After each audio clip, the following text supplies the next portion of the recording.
Hi, Kevin Henry, the Group Editorial Director for UBM Medica's Dental Division. And I'm on a Google Hangout today with my friend and the Executive Director of DentalSoftwareAdvisor.com and also our EHR Editor for Dental Products Report, Mike Uritz. Hey, Mike, how are you? I'm doing good, Kevin. How are you today? All good, man. I appreciate the time, and I know that this is kind of a busy time for you because you're working on a really cool online tool that really is going to help people understand and compare those dental EHR vendors that are out there. And I know that that's a passion of yours and something that we've talked about for years now. Why did you develop this tool? What's kind of the genesis behind it? Well, as you know, Kevin, this isn't my first rodeo, and I've been helping practices and groups for, geez, over a decade now, help look at vendors, evaluate software and EHR systems. And I went back and I thought about kind of how I went about it the last few years. And really a big thing is really developing needs and requirements for a dental group or practice in terms of EHR dental software, and then finding appropriate vendors that fit into those needs. So I thought, you know what, it's about time I maybe take a little bit of that knowledge, and I actually developed an online tool that actually allows you to do that. So that was kind of the impetus. I thought it would really help the industry if they had this tool. So give us kind of the 30,000-foot view here of how this works. Well, basically, when you get into the tool, there's two main areas. You can choose vendors, and you can also choose features. So, for example, if you want to compare two vendors, you can compare 2, 3, 4, 5, 10, whatever. It's kind of a matrix table. You'll see when you get into it.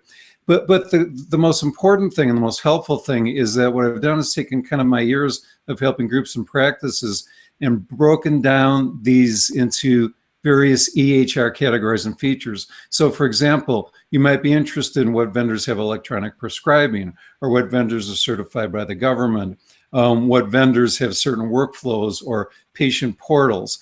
So what we do is we actually are able to show vendors and the various features they have, and it's actually pretty easy to compare. So you and I have talked offline a little bit that you really think that this will help speed along the adoption of EHRs in dental practices. And tell me why you feel that. Well, I do. And I found this out, as you know, for years I was in the medical industry doing a similar thing years ago.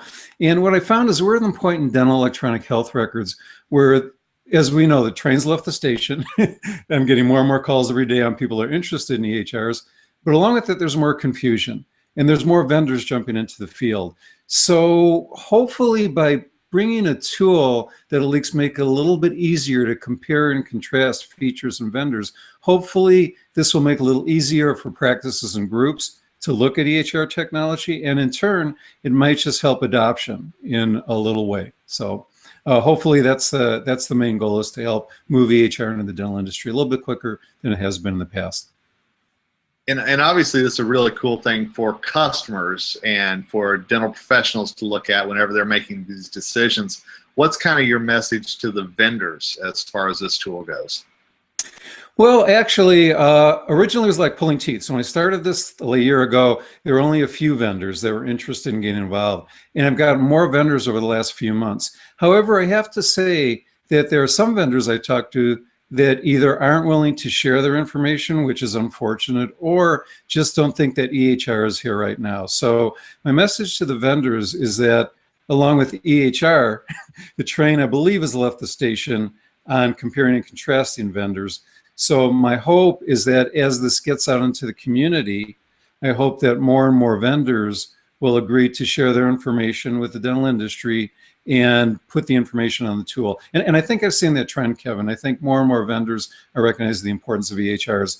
And personally, I feel that over the next year, if a vendor doesn't get involved in this educational effort with this online tool, they'll probably be an island, probably be left behind. So that's just my personal feeling on this. No, and obviously, you know, I think everybody, you know, we're in the fourth quarter right now of 2015. I think everybody's already looking at what are EHRs going to be like in 2016. You know, so what do you see not only as the future of, you know, near future at least for EHRs, but also for this tool that you have? Well, I think that EHRs, I've seen more and more features and functionality be put in the EHRs. As you know, as your editor for Dental Products Report and as the editor for Dental Software Advisor, I talk to vendors all the time. And I talk to the product groups. And being technical, I have some very interesting conversations with them. And I see more and more EHR-centric features being on the roadmaps, being put in every day. So I think 2016, we're going to see a lot of features. In terms of the tool, we have some exciting things planned. This is really the first iteration of the tool. It's very basic. And as we build the tool out, I want to put more user interfaces. I want to do a lot more features. And to that point, I do want to hear from the dental community as they use the tool, because the only way we can improve the product, we can improve this online comparison tool and make it better serving the industry, is really to hear from users out there. And then it's very easy for me to make changes, make adoptions. But I think you'll see over the next few months, this is version 1. We're working on version 2 as we speak. Again, I'm a techie, right? So I really love this stuff. And I think if you keep coming back to the tool, you'll see, number 1, changes to the tool, improvements, and also hopefully you'll see more vendors and more features as time goes on. And tell our viewers where they can find out about this tool and learn more about how it can help them. Well, we actually have a website that links to the tool. It's called ehrselect.com. So they can either get to the tool through ehrselect.com, or they can just go, a lot of our users that go to Dental Software Advisor, there'll be a link to the tool as well. So a couple of different ways to get there. All right, Mike, as always, I know you think the train has left the station, and hopefully everybody's on board. And obviously, if they're not, they can keep up with you and keep up with Dental Products Report for the best way to hop on at the next station, right? Yeah, absolutely. Thanks for the opportunity to talk about this, Kevin. I look to talk to you in the future more about this. Sounds good. Have a great day, my friend. Thanks. You as well.